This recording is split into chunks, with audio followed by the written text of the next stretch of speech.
મશાંજી હવે આપણે પદ હા સાંભળીશું. હા વાંધો. અનિના દીદી આજે ગાવાના છે હા અને એમને જય તો બહુ સચ્ચિદાનંદ. જય જય મહેશ સચ્ચિદાનંદ. દાદા, જય સચ્ચિદાનંદ. સચ્ચિદાનંદ. દીપક દાદા. હા જય સચ્ચિદાનંદ. એમને તો મહેશાનજી તમારું ફેવરાઇટ પદ એમને કન્ટિન્યુ એવું કરે છે. છે. હા અનન્ય આપણે ક્યાંથી ચાલુ કરવાનું? અનન્ય 56. 56. યા મને આવી. ઓકે. જય સચ્ચિદાનંદ. જય સચ્ચિદાનંદ. અભિપ્રાયોથી તું બંધાયો, કોઈ નહીં અભિપ્રાય તું દે. જ્ઞાતા દ્રષ્ટા બની નિરખતું, દાદા શ્રી ભગવાન કહે. ખોટાને ખોટું જો જાણો, ખોટાનું મૂળ છે દાશે. નિરાધાર ખોટું બની જશે, દાદા શ્રી ભગવાન કહે. મારું કહેતા હું પકડાયું, ના મારામાં હું બગડે. હું ને મારું સોંપ જ્ઞાનીને, દાદા શ્રી ભગવાન કહે. જગત કહ્યું છે પંખી મેળો, આવન જાવન થયા કરે. ઘડી બે ઘડી નો મુકામ અહીં છે, દાદા શ્રી ભગવાન કહે. સંસાર એટલે નરી પરવશતા, નિજ વશમાં કશું કદી નહીં. સમજીને ખસ વસ નિજ ઘરમાં, દાદા શ્રી ભગવાન કહે. સહુ બંધનનું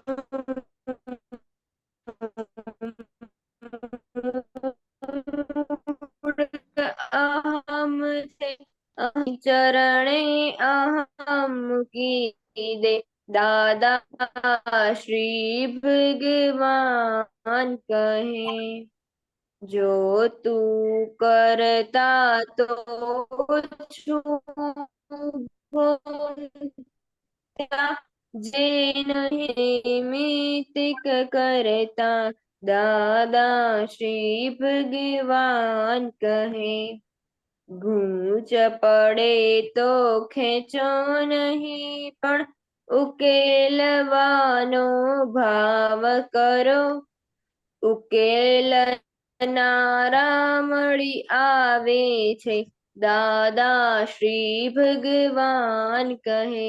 જય સચ્ચિદાનંદ. જય સચ્ચિદાનંદ. આપણું કન્ટિન્યુએશન છે મહેશાનજી. ઓકે, આમાં તમારે શું જાણવું છે?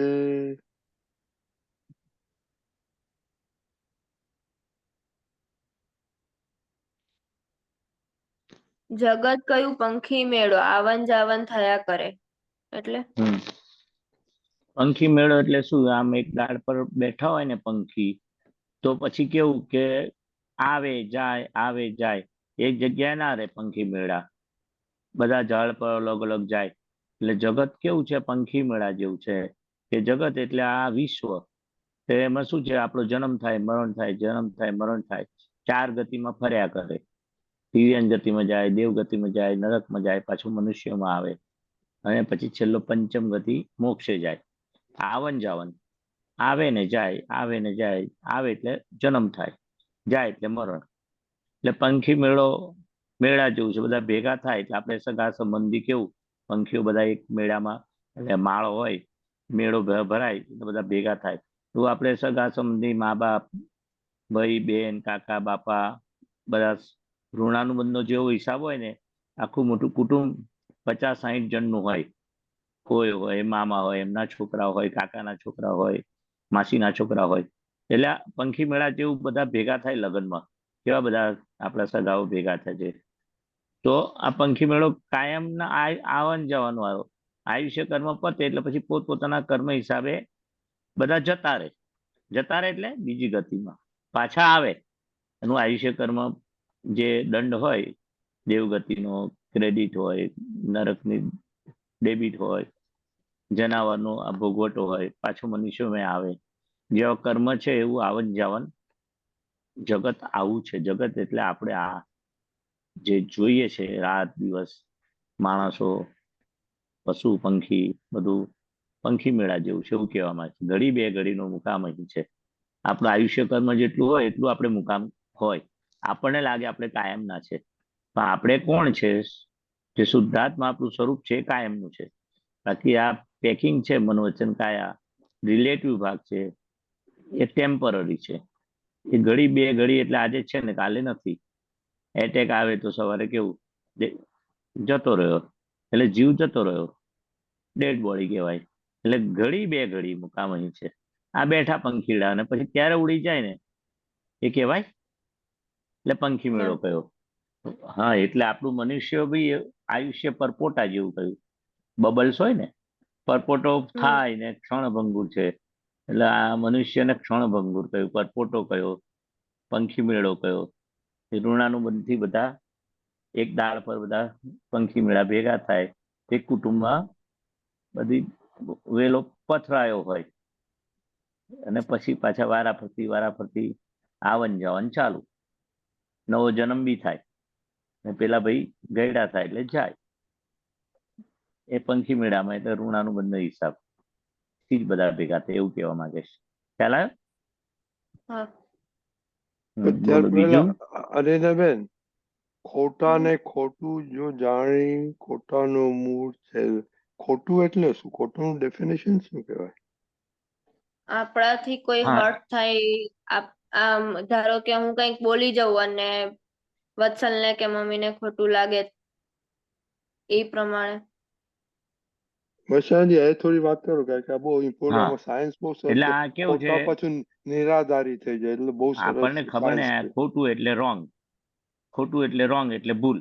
ખોટાને આપણી ભૂલને ભૂલ તરીકે જાણીને આપણે માનીએ છીએ ગુસ્સો આવ્યો, ગુસ્સો થઈ ગયો, કર્યો નથી, ક્રોધ થઈ ગયો. તો આપણે એક્ઝામ્પલ, ક્રોધ થયો, કોઈ પૂછે ભાઈ આ તે બરાબર કર્યું? ના કે છે કરવા જેવો હતો ને તે સીધો ના થાય. પણ ખબર પડે કે oh that is my mistake, weakness. ખોટાને ખોટું જાણ્યું ત્યારથી ખોટાનું મૂળ છેદાશે. એટલે કે આપણે ઉપરાણું ના લીધું ખોટાનું, આપણી વીકનેસ એક્સેપ્ટ કરી, પ્રોટેક્ટ નહીં કરી, એટલે મૂળ છેદાઈ જશે. જાણ્યું કે આ ખોટું બોલાય જ છે, આપણે ગુસ્સો થઈ ગયો છે, ખોટું કામ થઈ ગયું છે, પછી ખોટું નિરાધાર થઈ જશે. આપણે એનું પ્રોટેક્શન ના કર્યું ને, એટલે નિરાધાર એટલે આધાર ના આપ્યો. એટલે ખોટું ક્યાં સુધી રોંગ, આપણી મિસ્ટેક, ખોટું એટલે મિસ્ટેક ક્યાં સુધી ઊભી રહે છે કે એને આધાર આપીએ છે, કઈ વાંધો નહીં, બધાય કરે છે ને. અને નિરાધાર ક્યારે બની જશે મિસ્ટેક? કે તે વખત તમે ખબર પડશે, એને જાણશો કે ઓહો આ મારી ભૂલ છે, ધીસ માય મિસ્ટેક, તો આવી ફરી થવી જોઈએ નહીં. હે દાદા ભગવાન, મને શક્તિ આપો, ફરી ના કરું એવી મને પાકો નિશ્ચય કરું છું. એટલે શું કહેવા માંગે છે? ખોટાને ખોટું જો જાણો, રોંગ ને રોંગ જાણો, કે ભૂલને ભૂલ તરીકે જાણો, એ ભૂલ છેદાશે, નિરાધાર ખોટું બની જશે, એટલે આધાર વગરનું થઈ જશે. આપણે આધાર એટલે સપોર્ટ, પ્રોટેક્ટ કર્યું. અને દાદાશ્રી કહે છે કે આ નિરાધાર ખોટું ક્યારે બને? કે ભૂલને પ્રોટેક્ટ ના કરીએ, ભૂલનું ઉપરાણું ના લઈએ, ભૂલને એક્સેપ્ટ કરીએ, ધીસ ઇઝ માય મિસ્ટેક, એવું કહેવા માંગે સિદ્ધાંત. એટલે બહુ સરસ દાદા ભગવાને બીજી વાત કરી. ભૂલ એ ભૂલ નથી, પણ ભૂલનું પ્રોટેક્શન કરવું, ઉપરાણું લેવું, એ મોટી ભૂલ છે. એટલે એ ભૂલને નિરાધાર કરવા માટે, આધાર વગરનું કરવા માટે આ કે છે એને જાણો, ધીસ ઇઝ માય મિસ્ટેક, અને ખરેખર હું એક્સેપ્ટ કરું છું, સ્વીકારું છું, ને ફરી ના થવી જોઈએ. તો ખોટું છેદાઈ જશે, છેદાશે એટલે જતું રહેશે, એવું કહેવા માંગે છે. બરાબર. બીજું આપણે અનન્યાબેન, હું ને મારું સોંપી જ્ઞાનીને એ કઈ ના કરવાનું હોય? એટલે જે અનન્ય હજી થાય છે, શુદ્ધાત્મામાં નથી રહેવાતું, ઈ દાદાને આપી દેવાનું. મશાનજી? હા, હું ને મારું આપણે જ્ઞાન વિધિમાં આપણે હું ને મારું સોંપીએ છે ને, હું અને મારું. માય એટલે મમતા, હું એટલે અહંકાર. અહંકાર મમતા બેઉ દાદાને આપણે સોંપી દઈએ છીએ. મારાપણું બી સોંપી દઈએ છે અને હું પણ સોંપી દઈએ છે. એટલે અહંકાર ને મમતા એ આપણે જ્ઞાનીને સોંપી દઈએ. એ મારાપણું નીકળી ગયું, કર્તાપણું નીકળી ગયું, અહંકારે નીકળી ગયો. જ્યાં સુધી હું મહેશ છું ત્યાં દેહાધ્યાસ છે ને આ મારું છે, મમતા છે, ત્યાં સુધી જ્ઞાનીને સોંપાય નહીં. જ્ઞાનીને સોંપ્યું ક્યારે કહેવાય? કે આ હું ને મારું હવે ગયું. હું કોણ? તો કે શુદ્ધાત્મા. આ મારું જે માનતા હતા મહેશનું એ આખું વ્યવસ્થિતના તાબે ગયું, પરભાર્યું થયું, પારકું થયું. સોંપી દીધા પછી મારું રે, ના, પારકું કહેવાય. હા, તો પારકું એટલે શું? મારું નહીં, પાડોશીનું છે. પહેલા મારું મારું કરતા હતા એ દેહાધ્યાસ સાથે હતું. હવે દેહાધ્યાસ ગયો, આ મન વચન કાયા દાદાને સોંપી દીધા એટલે હું ને મારું સોંપાઈ ગયું, એવું કહેવા માંગે છે. બરાબર. હા, બીજું છે બોલો અનન્યાબેન? હવે. ના, ઓકે, બીજું કઈ નથી. ઓકે, તો ગુરુ પૂર્ણિમામાં તમારે મહેશાનંદ આવે નહીં? હા, ના, પરેશ દાદા હિંમતનગર. હે? પરેશ દાદા હતા. મહેશાનંદ આવે. ઓકે ઓકે, તો કેવું રહ્યું? સારું રહ્યું. સારું એટલે? એમને જે સત્સંગ કર્યો તો એ સવારે શનિ રવિ 2 દિવસ હતો. રાઈટ. શનિવારે સવારે તો ગઈ હતી, સાંજે ખાલી ગરબા ને એવું હતું તે ઈ ટાઈમે ગયા હતા. કેમ કે હજી ભાઈ બહેન આવ્યા નહોતા એટલે કાર લઈને જવાનું હતું એટલે એમાં મોડું થઈ ગયું. સ્કૂલ ટ્યુશન થી હજી આવ્યા નહોતા અને બીજા દિવસ અડધો દિવસ લાભ લીધો સન્ડે ના. એમાં શું તમને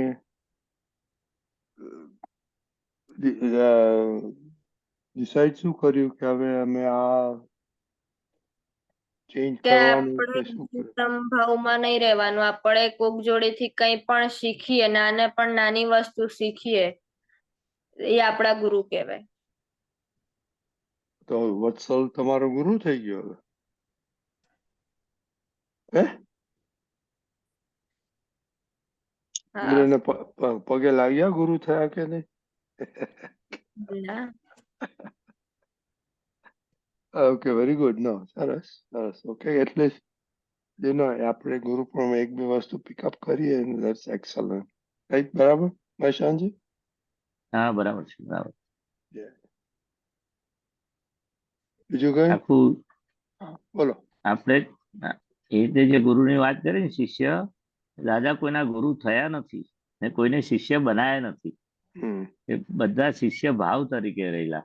એટલે ગુરુ પૂર્ણિમાનું મહત્વ આ બહુ મોટું છે. આપણે શિષ્ય ભાવ તરીકે રહેવાનું એવું કહેવા માંગે છે.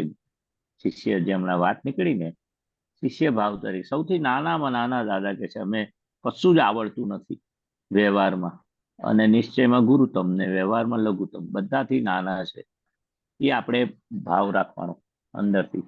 આઈ એમ સમથિંગ, કે મને આવડે છે, હું બતાવી દઉં તમને, સમજાવી દઉં, એવું આપણે ના હોય. દાદા કે અમે બધાના શિષ્ય તરીકે રહ્યા છે. કોઈને શિષ્ય નથી બનાયા પણ અમે શિષ્ય તરીકે રહ્યા છે. એટલે આપણે શિષ્ય ભાવ રાખવાનો બધા જ ઘરમાં. પછી નાનો ભાઈ હોય એ પણ એની કને શીખવા મળે. શિષ્ય આપણે રહીએ ને તો બધા કને શીખવા મળે. અને ગુરુ તરીકે હું જાણું છું તો પછી આપણે બધાને શીખવાડવા જઈએ.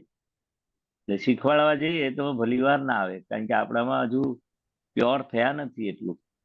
દાદા ભગવાન આટલા પ્યોર હતા તો શીખવાડા કોઈને ગયા નથી, બધું શીખ્યા, દરેકના બધા પ્રસંગોમાંથી શીખ્યા. એટલે આપણે પણ આખા ઘરમાં જે વાતાવરણ હોય કંઈ પોઝિટિવ લઈએ ને કોકની પાસે શીખવાનું. હું બીજાને શીખવાડી દઉં એવું ના હોય. આપણે કઈ ને કઈ લેસન એના પોઝિટિવ ગુણો સહેજ બી હોય ને, આપણે કુટુંબ એટલે બગીચો કહેવાય, ગુલાબ, ચંપો, ચમેલી બધાની સુગંધ આપણે હોય ને, તો આપણે કઈક એની પાસે શીખવાનું સારા ગુણો. શિષ્ય વૃત્તિ, શિષ્ય ભાવ આપણે રાખવાનો. એવું આ ગુરુ પૂર્ણિમાનું મહત્વ છે. ગુરુ નથી થવાનું. બરાબર? હા. બોલો. હા, જય સચ્ચિદાનંદ. જય સચ્ચિદાનંદ.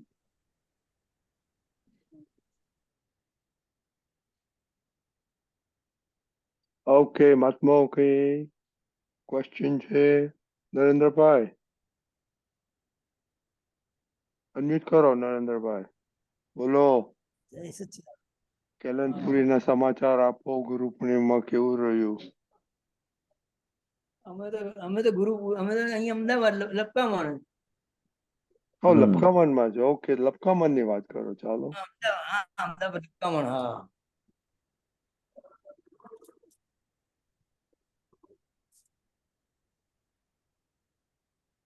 બોલો, લપકામનમાં શું છે? અને અમારા ભાગીદાર રસોડાની સેવા સિવાય બીજું કઈ એ જ હોય છે. એટલે અમે તો ત્યાં પહોંચીએ એટલે અમારા માટે કઈ નું કઈ રસોડાના બધા કામકાજ ને તે બધું તૈયાર પડ્યું જ હોય. જઈએ એટલે સીધા ત્યાં જ લાગી જઈએ દર્શન કરવાનો.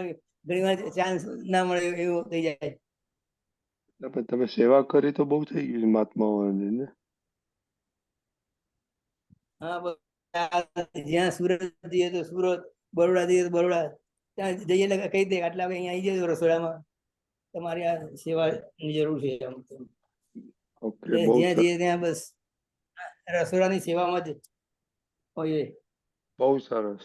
જય સચ્ચિદાનંદ. મંજુબેન, મંજુબેન છો? મંજુબેન, જય સચ્ચિદાનંદ. તમારો એક્સપિરિયન્સ કહો. અમારો એક્સપિરિયન્સ મારો એક્સપિરિયન્સ જય મને આજે જ સચ્ચિદાનંદ. હમણાં જ જય સચ્ચિદાનંદ મહેશાનંદજી. જય હમણાં જ અરુણે સચ્ચિદાનંદ. મને પૂછ્યું જય સચ્ચિદાનંદ. હમ. અરુણે હમણાં જ પૂછ્યું, મને કહે છે મંજુ તારે બોલવાનું હતું એનું શું થયું? મેં કહ્યું મને પૂછ્યું ને એટલે મેં બોલી નહીં. મેં કહ્યું ગઈકાલે હા, આજે વારો આવી ગયો. હા, કઈ એક્સપિરિયન્સમાં તો તે દિવસે વહેલા ઉઠ્યા, જવાનું હતું, બધા હેપી હતા. 3 વાગે ઉઠ્યા બધા. સવારમાં થોડું ખાઈ લીધું, પછી ગયા એરપોર્ટ પર. જેવા ગયા ટેક્સી હાયર કરી, જેવા ગયા તો ટેક્સી ને બોલાયેલી કે મેં કહું કોને બધા સવારમાં ઉઠાડવાના, કોઈની રાઈડ લેવાની. તો ટેક્સી વાળો લઈ ગયો ને આમ ત્યાં પહોંચ્યા ને પછી તો પેલો કે આવું ગ્લોબલ ટેકનોલોજી પ્રોબ્લેમ છે એટલે એમ કે you can weight till 10 o'clock. અને એમ કે તો પછી જો બધું ઓકે થાય તો you guys can fly 10 o'clock.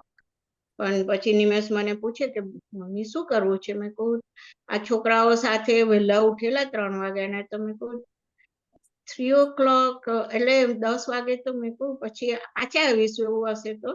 હવે તે વખતે મને કઈ મંજુબેન એવું કશું થયું નહીં કે આ કેમ ના જવાયું, કેમ જવાયું, કશું નહીં. બધું નેચરલી જ કે ચાલો ઘરે જતા રહે. કારણ મારા ઘરેથી 20 મિનિટનું ડ્રાઈવ છે. અમે બધા પાછા આવતા રહ્યા અને સામાન રાખીને બધા થોડો આરામ કર્યો, જે કરવાનું હતું બધું એ કર્યું. ને બેગો એવી ને એઝ ઇઝ જ રાખેલી કે ચાલો કઈ મેળ પડશે, પણ પછી નહીં મળે. અને એ લોકોની ઓફર હતી કે એ લોકો જે દિવસે ગુરુ પૂર્ણિમા હતી એના આગલી રાતે અમારે ફ્લાઇટ થવાનું, હોલ નાઇટ ફ્લાઇટ થવાનું. તો બીજે દિવસ સવાર પહોંચી અને પછી બીજે દિવસે પાછા આવવાનું, 21મીએ પાછા આવવાનું. જે ડેટ રિટર્ન હતી એટલે પછી રિફંડ લઈ લીધું. એટલે પછી ઘરે જે દિવસ ગુરુ પૂર્ણિમા હતી તો અહીં ત્યાં બધું જોતી હતી થોડી સવાર પહેલા. ગુરુ પૂર્ણિમા ઘરે જ ઉજવી, બધાએ બધું એ કરીને પછી ઘરે જ દાદાની પાદુકા હતી એનું પૂજન છોકરીઓએ અમે બધાએ કર્યું ને આરતી કરીને હવે એકબીજાને પગે લાગ્યા ને પ્રતિક્રમણ કરીને બસ ગુરુ પૂર્ણિમા ઘરે ઉજવી.